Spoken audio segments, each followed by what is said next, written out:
Alright, guys, last episode of the day on brain scan. It's a comparison between SPECT and fMRI. Which is better?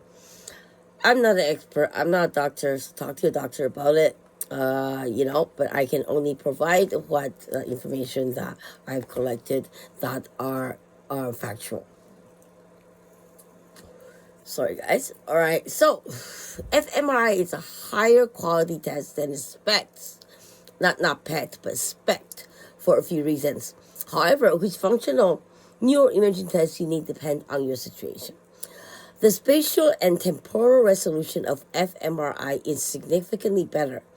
fMRI can see things down to a few millimeters, whereas SPECT resolution is on the centimeter scale. In other words, fMRI has at least 10 times better spatial resolution than SPECT scan. When it comes to temporal time resolution, there's no comparison. SPECT give an image from 10 to 15 minutes of activity at a time. fMRI, on the other hand, can give a second-by-second picture of how your brain reacts to given stimuli. While both methods can show if your brain has been affected by a concussion or ADHD or autistic or whatever, fMRI can tell you which parts of your brain were affected. Is it thalamus? Is it the basal ganglia? Is it the prefrontal cortex? Or, some other hemisphere? And how hyperactive or hypoactive it is. The latter information is more useful, the hypoactive part. If we know which areas of the brains are affected, we can tailor the treatment to target these regions.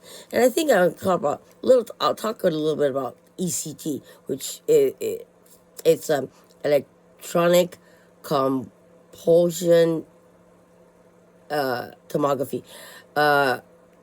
It's for people with schizophrenic disorders.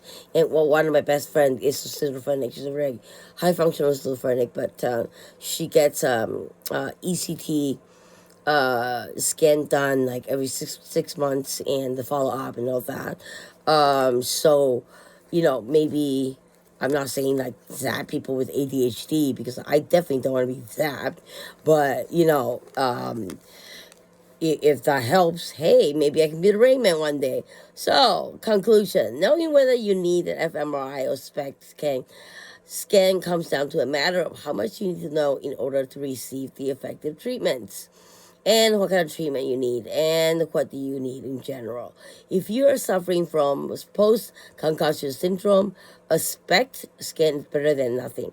But fMRI is significantly more useful than a SPECT scan. However, if you've been suffering from lingering symptoms after a concussion or haven't found relief, you're not imagining things. Up to 30% of the people who have had a concussion endure lingering symptoms that do not go away without treatment. Great. So when I got beat up, wonderful. At least my MRI for brain and CT and all that is ordered. We have written at length about some of the more common issues our patients face, such as headache, memory problem, relapse, fatigue, and more. All right, that's it, guys. Take care.